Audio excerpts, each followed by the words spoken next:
kidnapped. Otherwise, fine. Earlier today, there was a plane crash in the Alps. 150 people died. And one thing that not many people know about me is that I went my first concert with Bethany and her mom to Blink-182. Bad religion.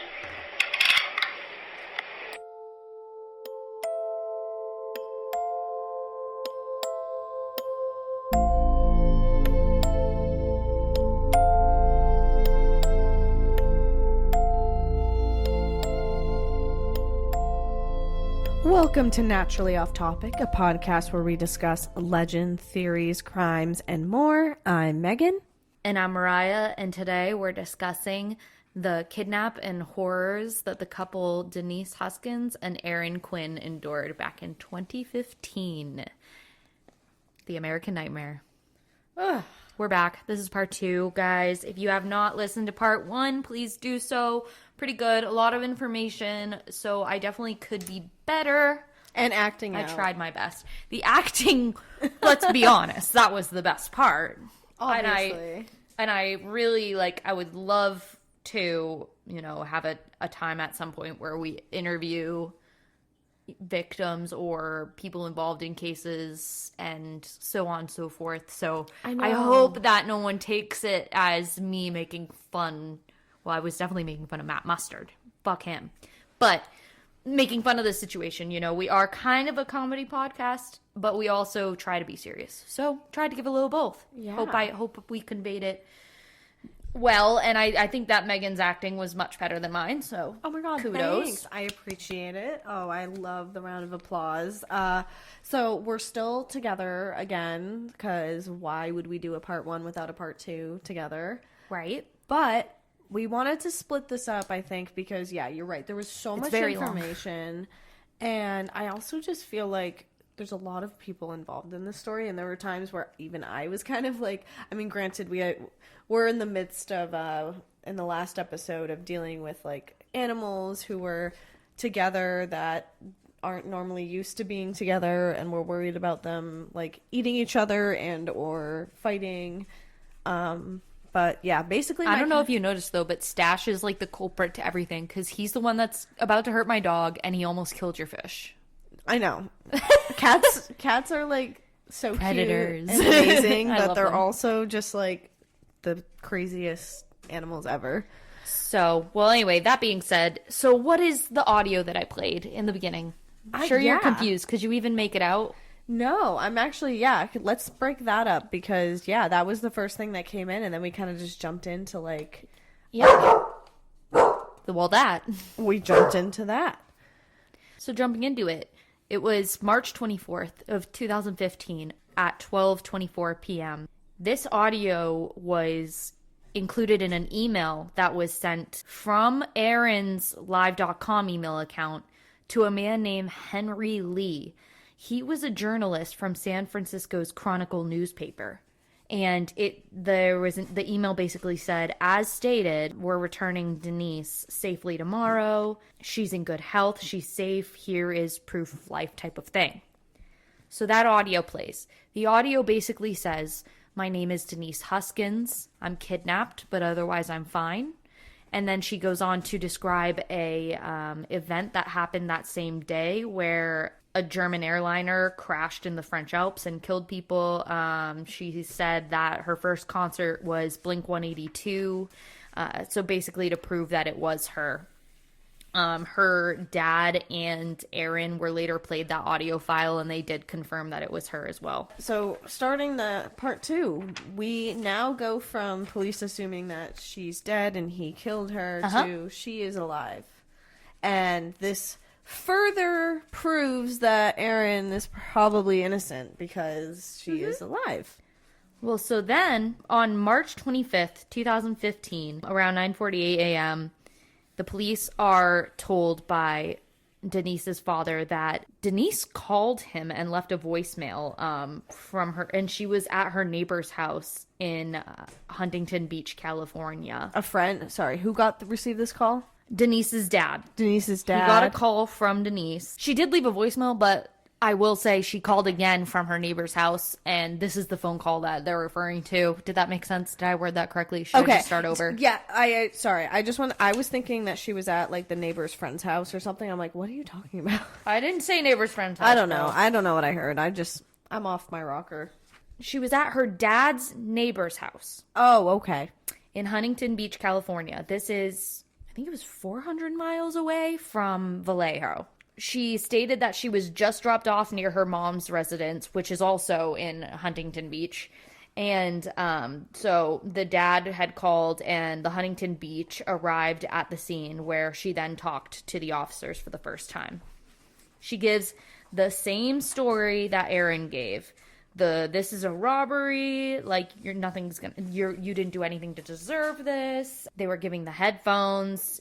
They were said if their stories didn't match, they'd be punished. The medic came in. This is like the same exact thing. One of the people talking to Denise said that she had nothing to do with it, and that it mostly had to do with the other woman's family.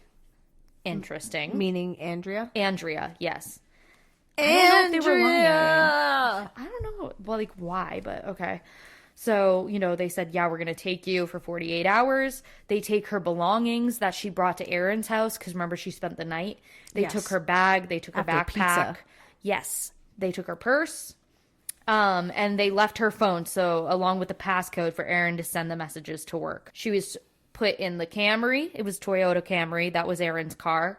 And she, tried to stay awake as long as she could and remembered, a few turns that the car was taking.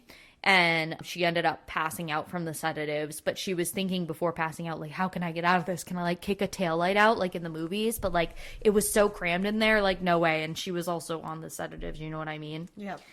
So then at one point, she was transported from that trunk to another trunk of a vehicle, which she believed was a Mustang. Very specific in my opinion, but I believe because she's the engine or something. I guess she must be a car girl if she's able to tell that, right? Yeah, I would have just said it had to have been some type of sports car because yeah, engine. Exactly. So maybe that's all she gave, but Mustang apparently. And so she's finally taken to this residence, which you would believe is a residence, and it's the trunk is open and she is kind of dragged from the ground. She's still wearing the blacked out goggles. She's dragged into the house and she's put in a bedroom. I never heard this anywhere but this affidavit. So I will mention it, but I'm not sure if this is accurate, but this is a legal document. It says that she said that she was secured to the bed with a zip tie and a bike lock. I didn't hear that elsewhere, but that would make sense. She was telling the officers that the people that abducted her were well organized and they seemed to have protocols. And after a few days, they had decided to take her to Huntington Beach because of the commotion of the authorities in Vallejo. So that's why they drove her to Huntington Beach. So she's taken to the bedroom, and the man that took her sits down next to her on the bed and says, "This wasn't meant for you. This was meant for Aaron's ex, Andrea." The man says he's part of the black market company that kidnapped people for money and that they had a plan to release her in 48 hours. And they gave Aaron instructions on what to do to get her out. So she's in and out because of the sedatives. But when she wakes up, she said that he was playing French pop music. And she said what was strange is that she really liked the music he was playing and it almost normalized him. She said that he would give her routine bathroom breaks and tell her about his PTSD, insomnia, and how he was in the military. In her words, she said that he seemed human and thoughtful and polite. But, she wasn't like, oh my God, I love this guy. Obviously, it was horrible. But it was weird to her that he was like a human, because what you would assume is that somebody who kidnaps you is going to be fucking horrible and treating you awful the whole time. Like the toy box killer. Right, exactly, yeah. Obviously, this was a manipulation tactic. She says that. We all know that. He obviously was trying to... Stockholm Syndrome is very He was real. trying that, and she was smart enough to know. I mean, come on. She's a very smart person. So later on, he comes back to her and he says, there's an issue. One of the people that he was working with said that they have to have sex on camera because they don't have any information on her, because they only have information on Andrea. So they need to have sex so that way they have something on her where if she were to try to go to the police, they could release it on the internet. Like as a, not bribery. What's the other word? Blackmail. So he said that they were debating on who it would be in their group, and it was ultimately going to be him to do it. So as much as she wanted to, like, you know, kick him off and stuff, she kind of just completely shut down and went with it and get it over with. Afterwards, he rewarded, I say loosely. He says, okay, well, now you're allowed to start taking off the goggles when I'm not in the room with you. But, like, obviously when he's in the room, she would have to wear the goggles so she wouldn't be able to identify him. Mm-hmm. And to do that, he would, like, knock before coming in the room. So that all happens within the first day. Day 2, some cleaning and more music. He goes to Denise and tells her there's another problem. They lost track of Aaron and they weren't able to contact him.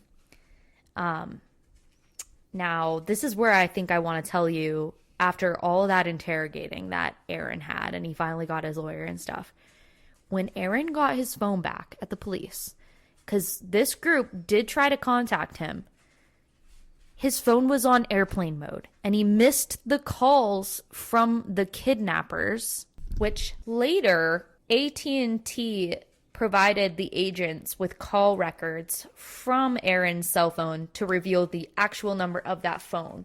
It was an active track phone. The track phone was purchased March 2nd, 2015. They were kidnapped March 23rd, just so you remember. It was purchased at Target, and the agents had video footage and still photographs of the person who purchased the phone. The phone was activated March 23rd, the day that they were kidnapped. AT&T provided the call records. It was 2 phone calls and an additional call to Aaron's cell phone number that failed to connect. AT&T was able to calculate that it was placed at a residence in South Lake Tahoe, California, within 200 meters of where Denise was being held. If they didn't put Aaron's phone on airplane mode and they actually investigated the case, they would have found Denise and they would have saved her before this second rape that I'm talking about. Wow. Okay. But they were so convinced that he killed her, they wouldn't even look at the emails that the kidnappers sent, and they thought it was one big fucking lie that Aaron was telling. Wow. That is why I was so upset when you're like not knowing, of course. You're like, well, maybe that's what they're doing. Nope, they are maybe not. There's a pond. Nope, they are not. They are being shitheads. Also, here's where I'll note another fucked up thing about the police, since we're, talking about how they fucking sucked. The failed polygraph test. In this affidavit, and what they found out when it was released, is that polygraph test, that French said, oh, you failed miserably. No, he didn't. French lied. The results were unknown. And they didn't figure that out, like Aaron or any of them, until this affidavit for an arrest warrant came out. So they just, again, it went back to a lie. It was another lie. Assuming. And you killed her. But it's like, if you guys had the fucking phone off airplane mode and monitor it, because Aaron told you to monitor it because he said the kidnappers were going to call him. Why was the phone even on airplane mode to begin with? They put it on airplane mode, not Aaron. The police did. But, why? Because they didn't believe that Denise was alive. They believed they were so tunnel vision that he killed her. That they put it on fucking airplane mode. And they did not monitor it. And they could have saved Denise from another fucking rape. I'm so angry for them. The organization, back to where I said, they said that Aaron lost contact with them. Which we know why. It's because the police put the phone on airplane mode. So, he said that more members in the organization that he's a part of had to come over, and that he would give Denise more sedatives. And he says, it's best not to engage with them, pretend to be asleep because they're not as nice as I am. So more like, manipulating. Mm-hmm. Someone comes over and he has a heated discussion outside of the room. And once that person leaves, the kidnapper comes back to Denise and says they made a determination. They'll have to record the proof of life audio. And the reason that she sounded so calm in that audio, because that was a form of suspicion, because I don't know if you could even tell from what I played for you, like she did sound very calm. Well, I mean, maybe... It was because she was on sedatives. Oh, and also maybe the kidnapper said you have to. I don't know. I don't know. You are a bad crime investigator. I totally am. First there's a pawn. Now, now, maybe she just, what? Maybe I'm on sedatives. No, literally, you sound like it. So, apparently, the other thing was, the organization doesn't think that the video that we had yesterday, the rape, but he says, the sex video, which was not sex, it was definitely rape, right. Was not good enough because it looked kind of forced. Wonder why. She had the goggles on. I mean, literally called rape for a reason. Yeah. And so anyway, he said it's not good enough. We need to do it again on camera, and this time it needs to look consensual. It needs to look like we're in a relationship and having an affair, to get dirt on you. And so their determination to make it look realistic was to, instead of having the goggles, to close her eyes with tape. Oh, I feel so terrible for her. You have to fake you're into it. That is so torture in itself. The whole thing is fucking horrible. It's I can't even imagine to bring yourself into that fucking mindset. Yeah, and ugh.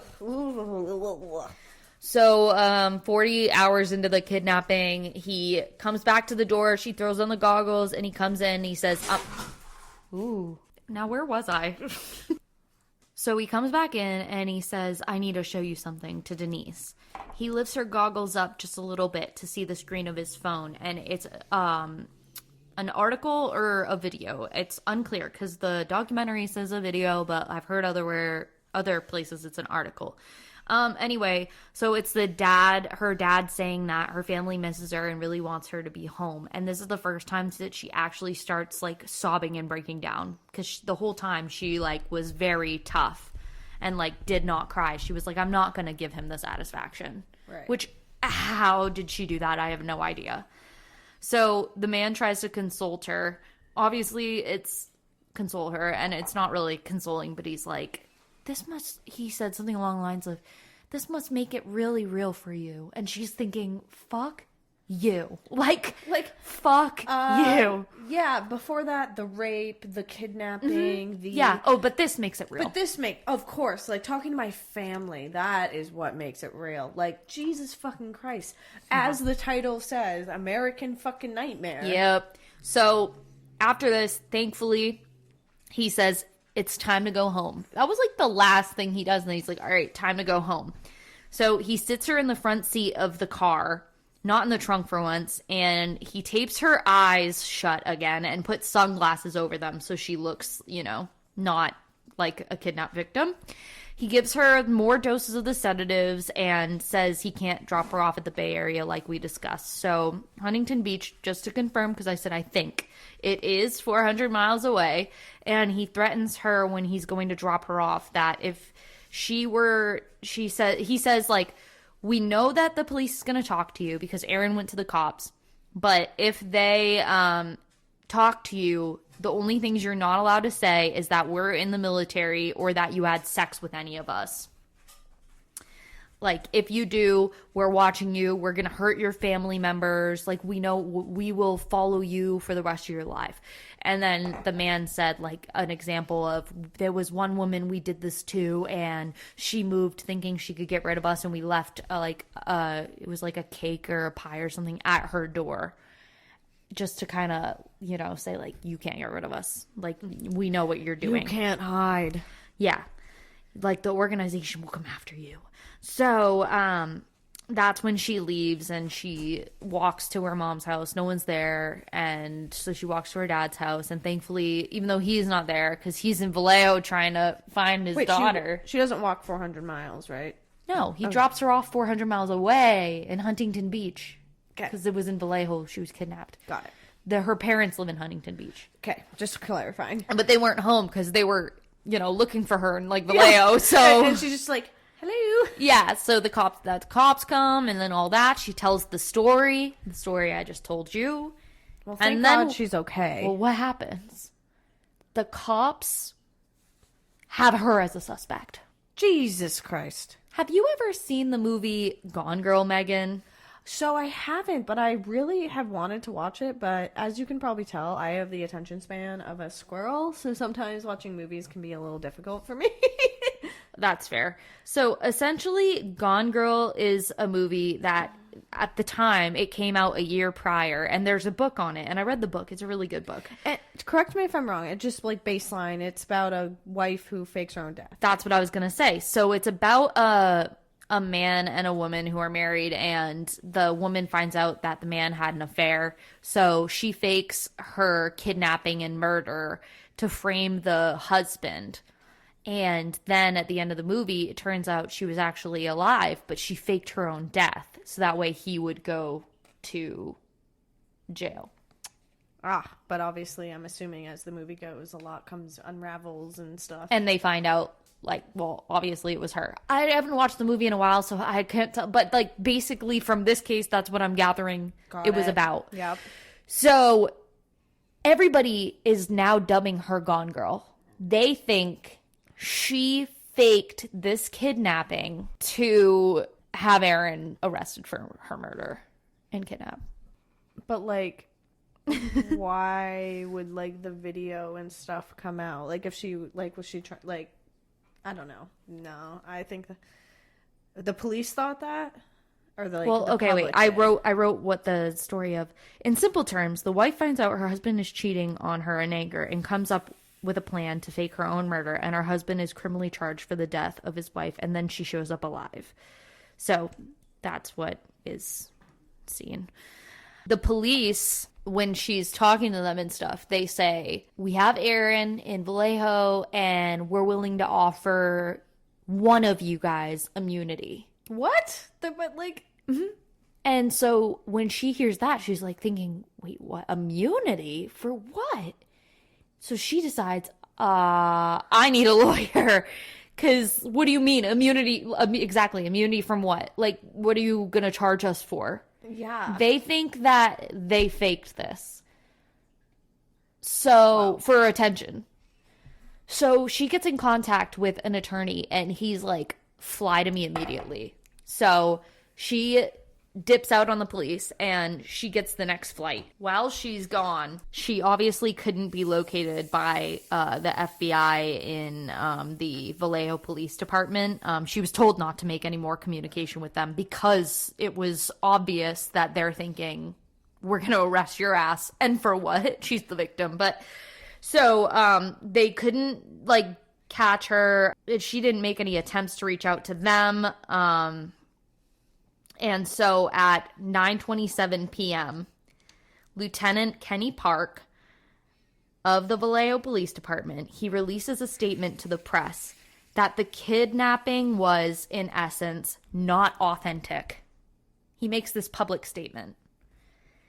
It sparks national media attention, and it stated that Aaron and Denise are possible suspects. Because I was about to say, is Denise flying to her lawyer going to be, like, worse for her because she's technically, like, leaving the state? Or I don't know. No, it's the same state, but... Oh, okay. Or, like, I don't know. Oh, yeah. Because she's getting a lawyer, she looks fishy to them. I also am forgetting that we live in a state where well, maybe where you're from, you would arguably have to fly a few places, but... I was going to say, I forget I live in a state where you can drive everywhere, and, like, there are states where you have to fly. Oh, yeah, true, yeah. Like, the media then believes, like, either these two came up with it together, or Denise is behind it and this is a real life Gone Girl situation. When Denise was first interviewed by the police, when she first was located, prior to the attorney, and when they were saying, oh yeah, Vallejo's offering immunity, she was asked about, were you sexually assaulted? And she said no, because the kidnappers literally told her, like, don't do it or else we are going to hurt you or your family.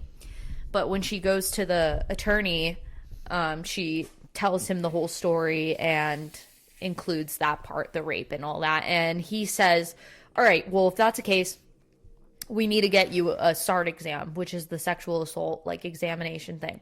So he calls up Vallejo police and he's like, hey, she really needs to take this exam. And they say, okay, sure.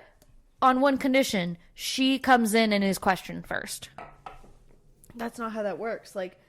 I was going to say, if someone's coming in and claiming that they were raped...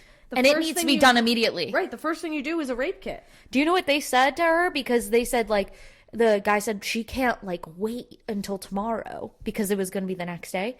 They said, just have her not shower and, sleep in her same clothes. Again, that's not how that works.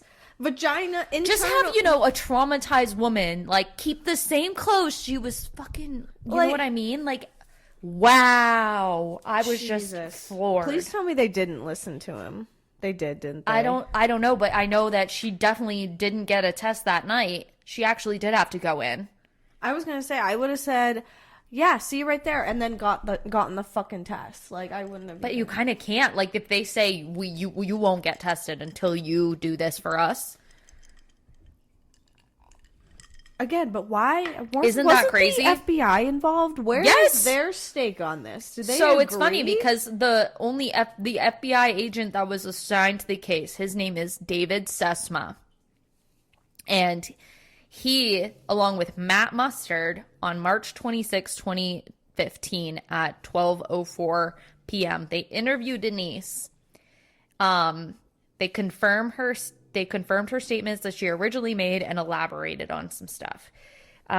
She admitted she was sexually assaulted twice and said, that apparently the guy who had done that to her said that they were making him sexually assault her to use it against her in case she was reporting it to the authorities. They gave her pizza and wine beforehand, and he did use a condom, which bravo, I guess. Fucking piece of shit.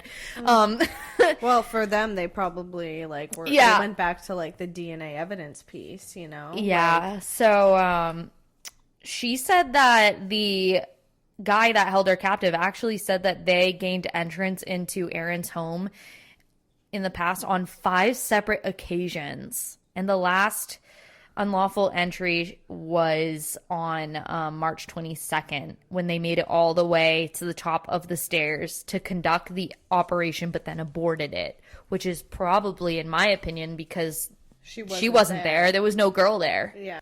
I guess the reason they brought her back home to Huntington Beach was due to her not being of any further financial uses since Aaron had went to the cops, which, thank God they didn't kill her. Jesus, she would have been dead. These cops didn't do shit. He would have been charged, and yeah. So she finally gets to take the SART exam, and they said that she did not have any physical evidence of non-consensual sex, which... I'm sorry, did you not hear the story? She had to just pretend it was fine. Yeah, of course there was no, involuntary, scratch marks or anything. Now, David Sesma, the FBI, because you were asking about it. Bitch. David Sesma, this was found out later on, dated Andrea at one point.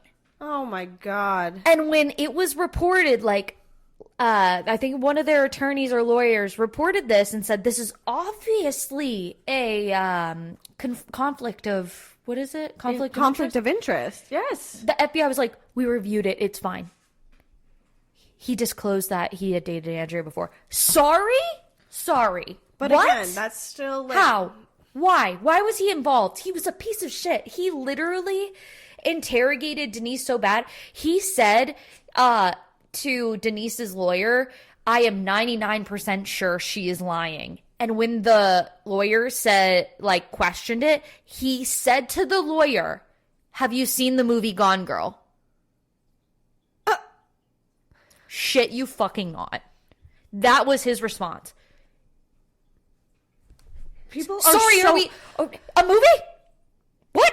Because that is all fact, yes. Cool. Yeah, okay, yeah. I saw Gone Girl. Okay, case closed. What the fuck?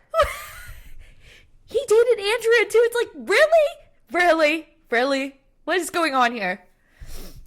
Also, she is really involved in the cops, Jesus. Because I don't know if Sesma was... I don't think Sesma was the cop that's being referred to. Let's fucking bring Andrea in. Andrea, get your ass in here. I have so much questions about her. I was going to say that later on. I have so many fucking questions because this is deep. Like, I get whatever you were cheated on, but, like, goddamn. She cheated on them. Oh, shit. She's the cheater. Him. Sorry. She's a, yeah. But he emotionally cheater, pumpkin eater. But he kind of emotionally cheated on Denise. Yeah, like, so anyway. Anyway. So at about 2:13 p.m., another email is sent to Mr. Henry Lee from the Chronicle, okay? From the kidnappers. And by the way, the kidnappers are using this anonymous, like, website to, like, send anonymous emails. So, like, yes, they are using the accounts, but, like, I guess they're using, like, a Singaporean, according to this. I don't know. But they're being disguised. Anyway, this email, to sum it up, because this is a long email, it's 1, 2, 3, about 4 pages is this first email. Jeez. And it's an email saying, this is to be off the record. Like, do not release this email I'm sending you to anybody. It's from the kidnappers, and it says, we're a group of what we would call professional thieves. We've not been doing it long. We are more than 2 and fewer than 8 in number. Okay, fucking... Ooh. Okay. We love a good puzzle. Yeah, right? I am the puzzle master. All but one of us hold at least a bachelor degrees, including from your alma mater, which, okay, weird. So... basically meaning they were high honors. Yeah, so the summary is they're saying they're thieves who were originally involved in car theft. They were selling to a foreign market, and they're very smart and into tech, and they were operating out of Mare Island for some time. So they said that the auto payment was decent, but they wanted a higher payout so they wouldn't have to do it for their whole lives. And they settled on kidnap and ransom. And they said that the operation had went totally wrong. They doing this after jumping from property crime to kidnap, they feel deep remorse and horrible regret. In particular, it says, we are mortified of the impact it has had on Denise. In what I suppose would be a case of reverse Stockholm syndrome, they were very impressed with the strength she showed. Like, are you hearing that? Or are you distracted by the cat? Reverse Stockholm syndrome.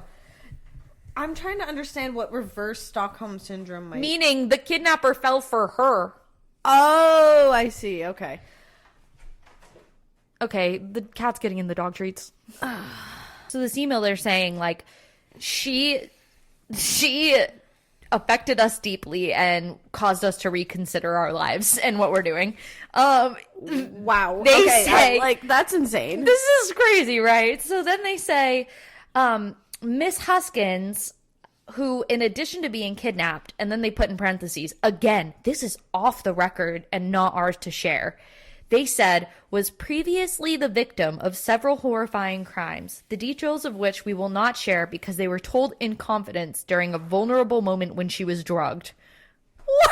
So she, like, opened up to them, and so they were like... About a previous sexual assault. She actually was sexually assaulted at age 12. She didn't speak up about it, and then it happened to another child, and she blamed herself. She said she'd speak up again if it ever happened. And then again at age 19... a close friend had sexually assaulted her, and a campus officer advised her not to report it because most cases don't go anywhere and it would be a waste of time. Wow, everybody fails her. By the way, I believe it was Sesma. It could have been Mustard. One of them. Sounds like the system fucking is failing her. When they were talking to their mom, her mom, they asked her at one point, was she sexually assaulted as ever? And she said, yeah, when she was a kid, she was sexually assaulted. Oh, I think it was Mustard. And he said, yeah, well, she could have done this because some sexual assault victims try to reenact a scenario to relive the thrill of it again. That is what he said. That is what fucking, I believe it was Mustard, said. Fuck him. Oh my god. Can you believe that shit? So, anyway, these kidnappers are saying Miss Huskins was absolutely kidnapped. We did it. That is in the email verbatim. This is them, like, saying, like, we totally did this. They said, like, prior, we didn't do anything to anybody. We haven't hurt any children. We haven't done any of that. We actually, they say, nor did we ever actually use firearms in our operations. Remember I said they aimed guns? Yeah, and the lasers. Do you know what it was? It was actually a spray-painted water pistol with a laser point that was flashlight duct taped onto it. Wow, okay. So they actually didn't have... Isn't that crazy? Well, no wonder they had to wait till the end, like at night, and they immediately said, "Close your eyes." Yeah, like, we're putting the stuff over you. They wanted to immediately, like, taking the sight away of the victims is really what. And it says we're young adults, fairly recent graduates, and that this whole thing that they've been doing has been like a game or a movie adventure, which makes sense because of how elaborate and fantastical they made this. Oh my god, yeah, this is like movies shit. Yes, they're like, we now feel like the pieces of shit we have become. Well, okay. And then basically towards the end of this email, they say that, okay, we're willing for you to break this story. We're writing it's not a Unabomber manifesto, but we're going to give you like all of our background and all of our information sort of thing, but not going to give you enough to get caught. But, you know, and they say nobody wants to shield, this is a quote, nobody wants to shield a criminal, but it's a lesser evil than allowing the travesty that this police response to kidnapping, nobody wants to shield a criminal, but it's a lesser evil than allowing the travesty that this police response to the kidnapping to continue. That didn't really word well. But right. Do you know what I'm saying? Like the criminals. The criminals are saying out the police department. They're like, yes, they're like, they did terrible. Like, you suck. And they end it on saying, whatever you do, please do not pass along the confidential information about Denise's past, including to her family. Like, why did you include it then, weirdo? I mean, because it's like you said, reverse Stockholm syndrome. Like, they care so deeply for her because of this weird situation. Like, this whole situation is fucking weird that they literally wanted to protect her even up to this. Like, yes. They were still like, don't mention anything about her past. Like, yeah. I just want to like protect her. They even, so in the photo, in the email, they attached a photo that showed the gun that they were talking about. The gun in quotes. It's not a gun. It's a squirt gun. Squirt gun. With the lasers. Oh my lord. So anyway, again, more fucking terrible issues where Sesma is talking to Denise and saying, you have inconsistencies with your earlier statement. You need to know that it is a crime to lie to a federal agent. What the fuck? So the next day, an email was sent to Henry Lee again, the one that was promised. This is a 15-page single space fucking manifesto, dude. I tried to sum it up as much as I can because I'm not reading this whole thing. Yeah, please give us the main points. So it's the same thing that we said in the past email, but this one's the one he wants to publish. It's not a hoax. We're regretful. He said it's also disturbing how many journalists cast the victims in a negative light. They gave the reasoning for them writing this. They said, we can't stand to see two good people thrown under the bus by the police and media when Denise and Aaron should have only received support and sympathy. This is from the kidnappers. They basically break it down with their background, saying the whole car thief thing. It's yada yada boring. They say they've entered many people's homes on Mare Island. Oof. So that's a little creepy. And then they admit the number of people there were. Apparently, they say, we are 3 acquaintances, 2 of us college graduates, and that, So there's 3 total? 3 total. That's so that they gave a very large range, 2 to 8. Yeah, I know. Well, I guess there was 2 other people. It said there's 2 other additional people that were somewhat involved, but they weren't part of the kidnapping plan. So they were in the car thieving business. So it was a little fishy there. They said that the Mare Island kidnapping was a training mission to test means and methods that would be used for higher net worth targets. Remember, you asked why them if they're so low. Yeah. It was for practice. It was a test run. And obviously, we know that their test run didn't go so great, right? Yeah, so they know not to enter into the thieving ransom business, I guess. Yeah, it didn't go so well. So this is more backstory on them I'm flipping through. They talk about how when they got their drone, it was a multi-$1,000 custom drone. And they said, Vallejo police. Now, this was a question from earlier. If you were wondering what those red vinyl strips were on the top of Mr. Quinn's Camry, they were to help the drone track him later in the operation. Interesting. Remember on the car? That was the drone was gonna see that. That was pretty smart. That is smart. Yeah, it's like what you said. They literally kind of just they just thought of everything. They made it very elaborate. They did not leave out any detail. Yeah. And so they went into many homes. And this paragraph, which I summarized because I was like, Jesus, this is page 5 or something. They talk about taking DNA from the homes that they went into, and they used it to plant in Aaron and Denise's house that night to create false leads on the kidnapping. Well, I mean, but it didn't even matter. I was gonna say, it didn't even fucking matter. And they said, but we still took countermeasures, including wearing full body wetsuits. The wetsuits! But I will say, and this makes me die laughing because of all the shit I gave Megan. It's in parentheses, and I think it was a joke because, come on, they put full body wetsuits. Also for purposes of a swimming escape if the island was... Okay, replaying Megan's favorite part. So they said, we acknowledge it's not impossible we would shed DNA during the operation, though we took drastic countermeasures, including full body wetsuits. But in parentheses, and this is where I was laughing at Megan, it says also for purposes of swimming escape if the island were sealed off. I mean, come on. You never know. That's what I'm So saying. You stupid. never fucking know. And it says we attempted to plan not just for forensic techniques that exist now, but for techniques that could be used years from now. Isn't that crazy? That is if they were to continue to do it, but clearly Denise, girl. I mean, that's so T. So then they talk about that white Mustang. So she was right. So they said that they have a white Mustang that belonged to a med student that they didn't like.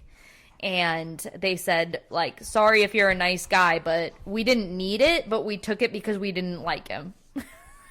Because they were stalking him. They were stalking people on the island. Right. That was their jam, and they were car thieves. So then they say later in the email, the kidnap and ransom ring was supposedly responsible for collecting on debts and promises owed to organized crime. The subjects would be told that they were targets because of a family member failing to live up to a promise. So did they lie about, Andrea owes debt or her family owes debt? Mm-hmm. Because they just said that the whole goal was, we're going to say that their family member owes something. Right. So they said that they found a purse with an ID that belonged to Denise inside, and they didn't expect that. That was where the operation where they thought they were going to get Andrea, and it ended up being Denise, happened. Because they had been in his house previous times before, allegedly. And so they said there was still mail in Andrea's name.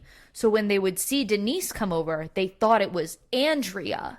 They thought her name was Andrea the whole time. So they were really thrown off. And then they give their side of the story, as we've been told many times. So I won't go over it again. But I will say that the part where the laptop came in and the computer, the security camera, what happened with that was their operation went wrong when Aaron couldn't remember the administration password for his router. Like you said, how would you remember that? And their spare that they brought was broken in one of the packs along with a camera. And so the monitoring system they had didn't work. And they knew that. Unfortunately for them, Aaron fucking found that shit out. Well, good. Thank God. And they say one of the, like, a really good thing about Denise, and this is why she's such a cool person, is, you know, what a scary situation she's in. And they talk about how awesome she was, which she is awesome. And they said that she kept asking when they thought that she would release her and, like, what time, because she wanted to know whether she would get to work on time. And she wanted to know what her boss and patients had been told. Like, what a caring person, because she worked with, like, trauma and all that, and, like, what wow, you think you might die, and then it's like, you know. But, like, gotta check on the things. And they're like, what we did was evil, shameful, period. They include photos of the place that she was kidnapped in. They include evidence photos of the sunglass cases that they gave, that had the sunglasses that they gave Denise in the car when they were traveling, so she didn't look, you know, like a kidnap victim. And they say, you know, Mare Island residents, if you recognize something that is yours, with all the items they included, please contact the police and advise them to help these victims prove it's not a hoax. Oh my God. Yeah, and so there was a picture of the place that she was in the bedroom in, like I said. They provide all this evidence, and they say, may God have mercy on us. We expect none from you. So days later, it's now March 30th. Can you believe this started March 23rd? We're March 30th. Like, they kidnapped her, like, only for, 48 hours, and they're like... Yeah, and, like, this is a lot, guys. I mean, like, thank God that it obviously transpired the way it did. Otherwise, she might not be here today. So, really grateful for that, but just really odd with just... They email Kenny Park, the one that did the press conference that's like, they're liars, this is a hoax. And they give an ultimatum. They say, the Vallejo Police Department has 24 hours to issue a full and unequivocal apology. In the words of, we were wrong, or something very close. Not the whole, we misassessed, yada yada. So they're basically like, cut the bullshit. The kidnappers are saying, apologize to them now. The kidnappers are coming after the police. And so then they say that, because remember, there's 3 of them. Yep. They say that their names are, they go by the names L, J, and D, no relation to our actual names. So they're saying, yeah, there's 3 of us. They're saying, we disbanded, we're not going to do this again, but you better act now, bitch, because if not, we're going to do something again. Oh. And so the next day they take it back, and they're like, first it was wrong to issue an ultimatum. What is wrong with you guys? We shouldn't hurt anybody.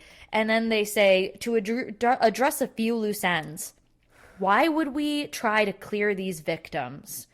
And then they say, we don't think you'll manage to identify, so it's not that risky. And then later they say, mostly it's because we feel deep remorse over what we did and the anger towards the, whatever this means, CAFA-esque. Do you know what that means? CAFA-esque? No. Response of the justice system towards the victims. They say, if they're caught, which they don't believe they will be, they said, but depending on where I am at that moment in time, I might have another spray-painted squirt gun, or maybe it will be a real gun, empty, or maybe not empty. don't think too hard about that. Just aim true and get it done, if it ever comes to that. Girl, be so for real. So what do you think about that? Like, is that not crazy? Yeah, they're basically saying, they say, like, we don't want to go to, like, we'd die before we go to jail. We disbanded. We feel upset. So sorry. Apologize to the victims. What is going on? This happened. This was real life. You can't even say that this was in, like, the 1700s or something. No, like 2015. 2015. So 10 years ago. 10 years ago, and, like, I think it's so hard with these things, like these true crime cases, because sometimes I feel like it's so hard to get every side of the story. And well, I don't, yeah. And like, I know that you gave literally, I'm reading 40 plus pages of notes, more than that probably. It is. It's over 50. And you gave so much information, and obviously I think we both developed an opinion that we do not like this police department. Absolutely not. This justice system totally, and they totally failed her. They totally failed him. But like, I'm curious if there were any other inside pieces that. Well, okay. So wait. Like not defending them at all. Like, just. No, wait. The cops never apologized. Okay, They never acknowledged this email, okay? Even though they Okay. had an ultimatum, we're going to do it again, a warning, whatever. They didn't do shit. So that's the other thing. I'm like, the fact. The thing We're not even done, Mitch. Oh, That's where I'm going with it. Oh, I'm ready. 3 months later, June 5th, 2015, there's a call in Dublin, California made. It's a woman. She calls the police and she says that someone's broken into her house and her husband's currently fighting with the intruder. That person was trying to take their daughter. So the woman reports that they woke up to a white adult male standing at the foot of their bed, a flashlight shining in their faces. The guy orders the victims to turn onto their stomach and place their hands behind their backs. So it's very similar to the original break-in with Denise and Aaron, but this is 40 miles away from Vallejo, so it is under different jurisdictions on who would be handling the case anyway. So the husband gets up and fights back after the man who broke in tries to restrain him with the zip ties. During the struggle, the man who broke in strikes the husband in the head with a hard object believed to be a metal flashlight, and gets blood everywhere. And he says to his wife, "Grab my gun." He doesn't actually have a gun, but he said it to throw off the intruder. So that's when this woman is locking herself in the bathroom and calling the cops. So those two are continuing to fight for about 4 minutes, and the intruder flees the scene. He left his cell phone on top of a cabinet on the second floor hallway. The cell phone did not belong to the residents. It was the intruders. So they were able to track who the cell phone belonged to. And they called the cell phone carrier and asked who the phone number belonged to. And the person on the phone said it belonged to her son, Matthew Muller. And they asked, "Oh, well, where is he? We want to return his phone to him." And she said, "Oh, he should be at our vacation home in South Lake Tahoe." So wait, the carrier's son? Yeah. The person, so, when you look up a cell phone plan, Yep. someone, like, you're on your dad's cell phone plan. Oh, okay. I'm thinking So they would- somebody who works at AT&T. Okay, So they would sorry. call, like, your dad and say, "Okay, which number belongs to this?" I see. And Yep. so that's exactly what happened. They said, "Okay, well, we were just trying to get his phone to him." She said, "Oh, this is where he is." So they have the police force, their side of the things in Dublin, go to raid his house and take him into custody. Yep. And so they do so. They actually find him there. And he had, like, he made it look like no one was home because, like, everything was, like, dark. It was very, like, dirty in there. It was, like, boarded up windows and stuff. Yeah. And I guess according to the one of the woman officers who was there, Misty, she said that she believed that he was trying to barricade the doors because he probably assumed the cops were coming. And so, anyway, as you can assume, a bucket of worms here. They find so much weird shit in his house. And everybody kind of is just like, okay, we got our guy for the Dublin case. But they notice when they get a hold of the car, there is black swim goggles in the trunk with a blonde hair in it. Now, all of the people in the Dublin case had dark, like, black hair. None of them could have been it. And Misty thinks there is another victim. So she's doing all this research around this guy and finds that he has been an alleged, like, sexual assault, like peeping Tom. He was a Harvard graduate and a very smart guy. He was in law, Harvard Law School. He was a retiree not retiree, when you're let go from the U.S. military, or the honorary dispatch, right? Like discharge, honorary. Yeah, honorary discharge. And so anyway, she's talking to a bunch of people, and over the course of some time, someone mentions to her, well, have you seen the Gone Girl case? And she's like, wait, what? And so she looks into it, and she's like, oh my God, they had, like, similar stories. But because someone said, oh, that was a hoax anyway, so, like, it's probably not the same guy. And she looks into it, she's like, this is the fucking guy. Like, what? So she's calling the Vallejo Police Department. They're not answering her phone calls. What? But she keeps calling and calling and calling. And finally, she gets a hold of a detective, and they're like, we don't even handle it anymore. It's over to the FBI. So she contacts the FBI, and then they're able to all get together, and they submit the evidence. And they are finally able to pin it on this fucking Matthew Mueller guy and clear their fucking names. Which, honestly, even after, I don't even think their names should be cleared. The police department. I think that they have. No, the police department's not cleared. Oh, okay. Duh. Denise and Aaron's name is finally yes, cleared. I see what you're saying. Yes. Officially. Thank the police, God. The police never apologized to them. Yeah. Their lawyers at one point wrote a letter apologizing that they signed. But you want to know something? The year that this happened, Matthew Mustard was named, like, Officer of the Year. What? Mm-hmm. Mm-hmm. And then okay, I don't want to say that the rest of his work is bad, because who knows, but did it, like, all go to his head? Was he suddenly just like, dude, I have no idea. These people are fucking stupid. So, in the end, Mueller never said why Andrew was the prime target. Denise and Aaron actually did sue the city of Vallejo for defamation in 2016. And then they ended up settling out of court for $2.5 million.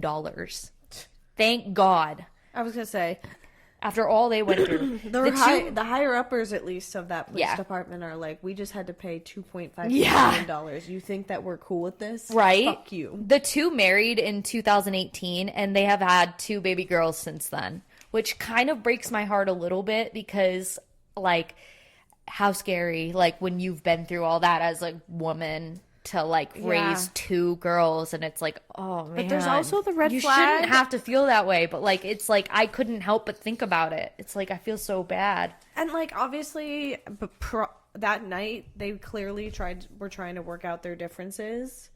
Where, like, he was like, I want to be with you, not her. Like, this is a moment of weakness. Mm-hmm. Like.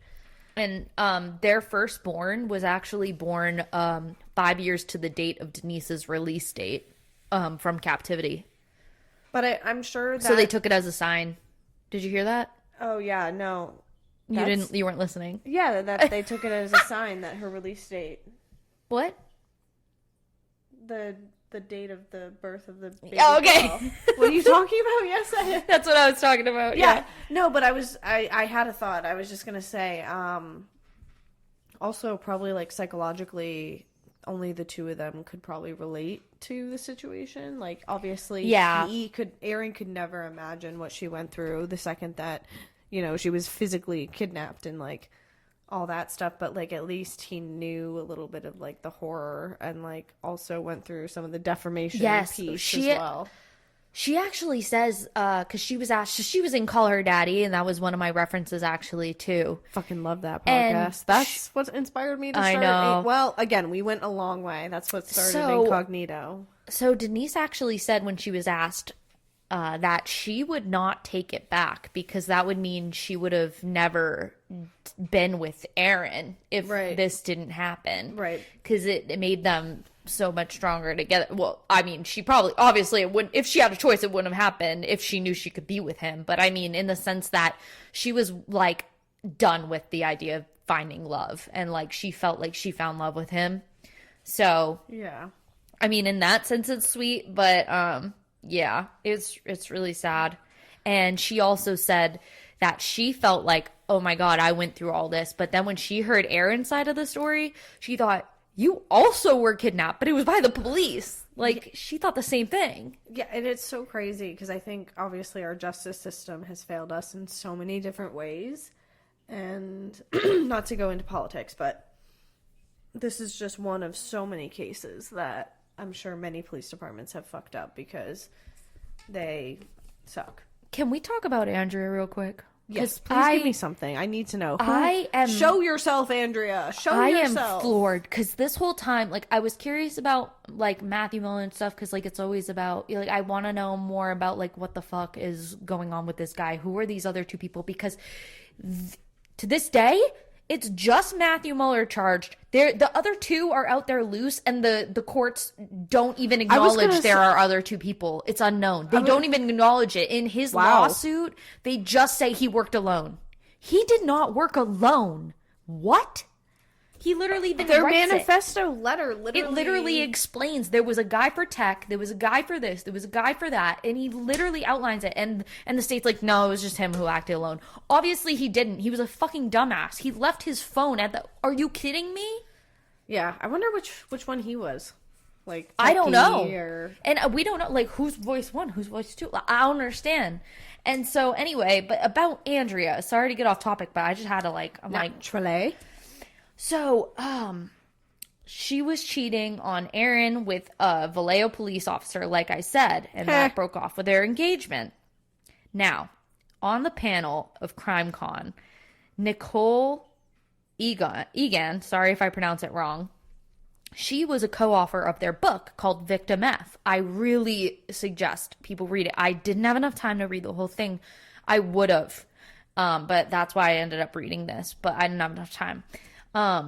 So she said that her theory is that the intent was to kidnap Andrea in order, like Nicole's idea was that the police officer that was her ex hired these men to kidnap Andrea to get her to be driven back into his arms because now they are married and they have a baby together. Andrea said this? No. Nicole, the co-author of the book, said that she believes that the ex-cop hired the people to make Andrea go back to him out of like being scared. But then it ended up going awry. But obviously that didn't that couldn't be true because if they have a kid and are married now. Wait. Oh. So I found out today on the way to your house, just when you think there's no more to be found out, there is some nugget that is interesting to think about. So again, Nicole was on a podcast I was listening to today, and she said that this cop was fired because he was stalking women. Ooh. The cop that Andrea dated, he would look up women's information and then follow them that way. Like people that he liked, he would look up their personal information and stalk them. Using the police database or whatever, right? Yes. And apparently, so, because everybody asks about Andrea, like what? If she was originally the intent, why do we not have more information? I guess Aaron afterwards tried to talk to her at work and like get more information, and she was kind of like laughing it off or so. It was a weird exchange. Like she wasn't giving much information. And apparently Andrea and her ex-cop, now married husband, were making jokes on Instagram about being kidnapped and held for ransom. Ugh. And she was never like scared at all. Like no one like said she was acting weird. She's lived a quiet, private life. She is shady to me. And at first, when I was hearing the story, I was like, why don't we know about Andrea? I don't know. She's so quiet. Why are you so quiet, Andrea? Come on this podcast. Tell me. I want to hear your side of the story. Because I only got one side. I want to hear it all. I mean, and honestly, like, a little power to her. She probably doesn't even want to deal with any of this shit. Right. She doesn't want anything to do with it. But girl, it could have been you. It could have been you. It could have been you, yeah. If we believe that they actually, or who's to say, they just saw Denise and thought she was Andrea, but they really did want Denise the whole time, right? Yeah. Because it seemed to me they were lying. Andrea the whole Sorry. time. Right. It seemed to me they were lying about why they were doing it. Right. And they obviously lied to Denise if they said, oh yeah, we did this before and we left like a pie or a cake at her doorstep, because they said in the manifesto, oh, this is our first time doing it. This is a trial run. So, like, what is it? And who's to say Andrea wasn't, like, scared? Like, she was trying to hide, She didn't too. seem scared. She really didn't. From, like, if you look at interviews and stuff, she looks like she could give a fuck. Well, I mean, it's so hard to see. It's hard to people tell, off like- the camera. It's so hard. I know, but it's like, judge. okay, well, why doesn't she come on and say anything? Because, girl, it could have been you. Why aren't you scared? Maybe she was involved. Maybe she wasn't. We'll never I don't think she was involved, but it's like, I think that the cop that she ended up marrying had something to do with it. But also, sketch. Sesma? Not saying the FBI had anything to do with it, but because I think that Ethan should have fucking came out of the he shadows. tried. He couldn't. No, he tried, but like it was a conflict of interest. Okay, yet it wasn't a conflict of interest for this other That's guy. what I'm saying. So, Hello. Like the FBI is a well-respected I mean, maybe thing, it but has to do with there like, are some certain bad removed- eggs. Maybe it has to do with like something removed, like, you know, Sesma's a bad like egg. technically, Andrea was the ex-boyfriend of one of the victims. You know what I mean? So they weren't necessarily together. Right, but, like, unlike that's the victim still is a odd. brother. I don't know. It still shouldn't have happened. That's crazy. I know. I agree. I don't know. Yeah. Well- Anyway, so that was that. I mean, I have so many thoughts on this fucking case. Like, obviously. Ugh. I have so many, like, questions. Is there any questions that you have that I maybe left out? Because, like, there's so much information that I have to pack in here. Or maybe you have an idea on any of these people, like, the crooks. First thing I'm going to say, I am so glad that the wetsuit theory wasn't Shut the as fuck wrong up. as You were wrong. It was thought. a joke. He was joking. He's not going to swim off the island. You never know. They were preparing You're for ridiculous. everything. I do think that it was obviously a failure on the police's part of like finding the other suspects in it. Terrible. And like I would be very like it kind of like good for this Miller dude to not rat out his colleagues in this operation. You are not saying kudos to this fucking guy. No, what he did was absolutely terrible. But the fact that like, you know, he didn't want to get caught. He was just an idiot. And that's how he got caught. No, I know. And like usually though when they catch one, they can usually catch the others. So I it's a wish they did catch the and others. It's a failure on the police department for not either like did they interview? I'd be curious to know if they interviewed this suspect for 18 hours to find out where the other two are. Or I doubt it. No, because they're like, oh, he worked alone. Like, these people are so fucking wrong. I'd be So wrong. Yeah, and I would also be curious. I guess my only question is like where the police department is now, and like the person on the Still case. shitty. Yeah, Still shitty. I could answer that right now. Still shitty. Mustard's probably still there, being a fucking cuck in the corner. Oh my god. So Fuck you, Mustard. but I do think you covered it really well. I mean, I think it's crazy that this Netflix. Actually, so here's a question. Now that we covered this entire episode, this Netflix documentary. So I'm curious, it's so good. what was left out? Just like the details on the night itself, like that was very condensed. Like they were never in the closet on that documentary, even though it seemed like that was majority of it. They never talked about the police yanking the camera out of the like wall. unplugging it. Yeah, they never like disclosed a lot of information. I had to like do that research elsewhere because I had a lot of questions after watching it. Yeah, because they were mainly focusing on like the emotional impact and the whole Gone Girl thing. Like, right, that was the thing. Gone Girl theory. It's literally references the Gone Girl case, which is unfortunate. But I can see where they were going with it. But like, girl, really? Like, are you that desperate? I guess there are some people like on comments and stuff like that. According to Nicole, the co-author of the book, that she's seen comments say, "Wait, that was actually not a hoax." Like, still to this day, 10 years later. Well, yeah, because I'm sure like the media, the way they covered it, they were just ripping them apart. If you see any, like looking up this case and trying to look at more articles and stuff, I saw a lot of articles from 2015 all posting about like hoax and this and that. And it's like, you can find the media tore them a new one. Like they had to go into hiding. Their works tried to fire them. That's so sad. And they are like really good people. They are physical therapists, and they are good at what they do. And it's really sad. So I'm glad that they're happy now. They have trauma obviously still, but yes. But it's like you said, they found you. Yeah. They obviously would have never. They had each other. They have their 2 baby girls. They're married. They said that the book was very healing for them. So, you have something really horrible on your mind, and when it's on paper, it's kind of like out there, and you're not like stuck in the feeling. So I hope that with all the things they've done, and they're advocates for victims and all that. Like, I hope that things are going well for them.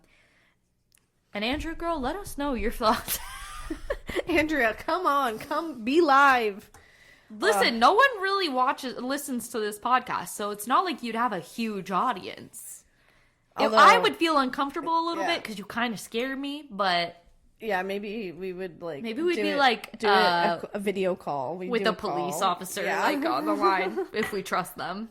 But I think it's also good that you did this episode and you kind of shed the light more, like even though like you said, we don't have a huge following, but those who do listen will now know the real story. Well, and also that's why I'm like, please share, because I'm very happy with this one and I feel very passionate about this episode, and I think a lot of people should be engaged in this one, like because this one is special and crazy. Like I don't think we'll ever cover another case where the fucking horrible people who did the crime try to come out to the police and say, no, believe the victims. No, like that reverse Stockholm syndrome really threw me into the matrix there for a second. Crazy. Like I literally, my brain, I mean, I know, so like throughout this entire episode, just to full disclosure, like I've been really hyper aware of the animals. I also have horrible ADHD, so I have a very hard time. That's why I rat on her a lot. Focusing on 2 things at once, obviously. Which my friends always say, like,